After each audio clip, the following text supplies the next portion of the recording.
चाचू प्लीज रुक जाओ।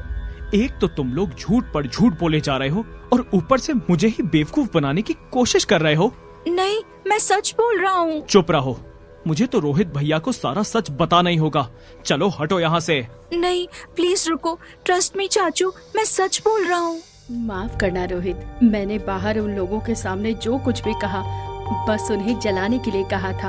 अब please don't mind. No problem aunty. Anjali की ये बात सुनकर रोहित काफी हद तक राहत महसूस कर रहा था। तभी बातों ही बातों में अंजलि को अनिका के चंडीगढ़ जाने के बारे में पता चला। अनिका बेटा, तुम रोहित की दादी का इलाज करने चंडीगढ़ जा रही हो ना, तो फ्री होते ही चंडीगढ़ से सीधा दिल्ली चली आना।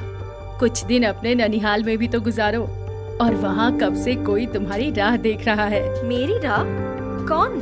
तुम्हारी नानी। जब से तुम्हारी माँ घर छोड़कर गई थी तब से आज तक तुम्हारी नानी को अपनी बेटी का इंतजार है। अगर वो एक बार तुम्हें देख लेगी तो उनकी बूढ़ी आंखों को सुकून मिल जाएगा। तुम आओगी ना? अंजलि के इतने प्यार से पूछने पर वो उसे ना नहीं कर सकी और तभी अनिका को याद आया कि रिया अब तक यहाँ नहीं पहुँची थी। रिया, कहाँ हो तुम? रूम में मॉम, मैं बहुत थक गई थी तो सीधा यहीं आ गई। मैंने तुमसे कहा था ना, मुझे तुम्हें किसी से मिलवाना है। गुस्सा क्यों कर रही हो? बच्ची है वो, खेल कर थक गई तो चली गई रूम में। डोंट वरी, खाने के बाद मैं चलूंगी और मिल लूंगी उससे। अंजलि का प्यार से बोलना समझना अनिका को बहुत अच्छा लग रहा था। वहीं अनिका को ऐसे खुश देखकर रोहित की नजरें भी बार बार उस पर ठहर रही थी कि तभी हाँ, मैं आती हूँ। क्या हुआ बेटा? All good? I am sorry, मुझे तुरंत निकलना होगा। अनिका का इस तरह बिना कुछ बताए चले जाना अंजलि को बहुत अजीब लग रहा था। वहीं रोहित के लिए भी अनिका एक पहेली जैसी बनती जा रही थी। अनिका के बारे में सोचते सोचते रोहित अपनी स्वीट में पहुंचा, जहां उसका इंतजार कर रहा था एक बिन बुलाया मेहमान।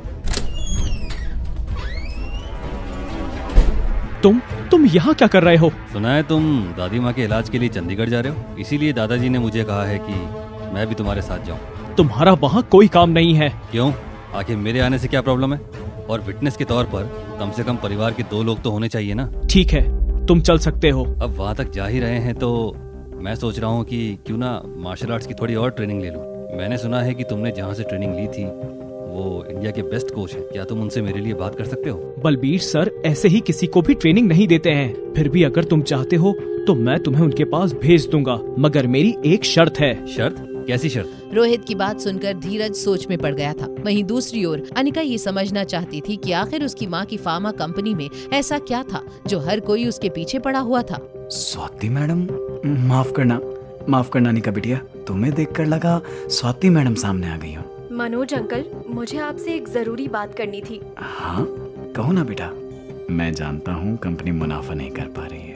अगर तुम मेरी जगह किसी नए और ज्यादा पढ़े लिखे आदमी के हाथों में कंपनी की भागदौड़ देना चाहती हो तो मुझे कोई एतराज नहीं है। ये कैसी बातें कर रहे हैं अंकल आप? मैं तो सिर्फ कागजी मालकिन हूँ। ये कंपनी मुझसे कहीं ज्यादा आपकी है। मैंने तो आपको यहाँ बस इतना पूछने के लिए बुलाया था कि क्या इस कंपनी के अलावा भी कुछ है जो मेरी माँ मुझे देना चाहती थी। हाँ बेटा, एक और चीज है तो सही।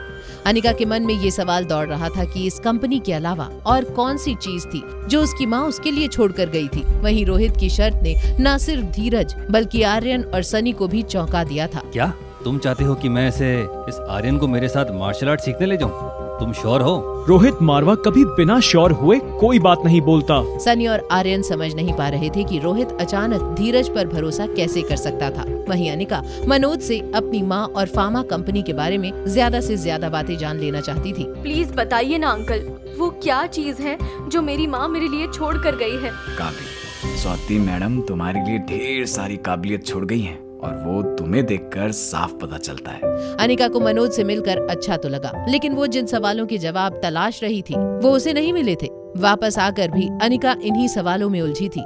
तभी कब तक प्रैक्टिस से भागती फिरोगी? मेरे कैंप का नाम खराब करके रख दिया है तुमने। बलबीर सर प्लीज चिल्लाइए मत, मैं बहुत थक गई हूँ और आपको तो पता है मैं सारा दिन कितनी बिजी रहती हूँ।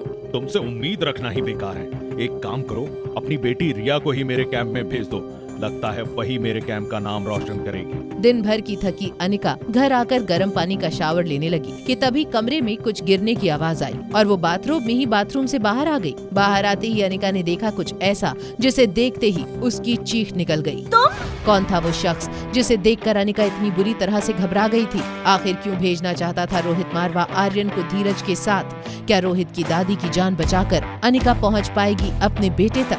जानने के लिए देखिए अगला एपिसोड सिर्फ पॉकेट FM के YouTube चैनल पर। और एक लड़की को देखा तो के सारे एपिसोड्स को सुनने के लिए डिस्क्रिप्शन में दी हुई लिंक से डाउनलोड कीजिए पॉकेट FM ऐप।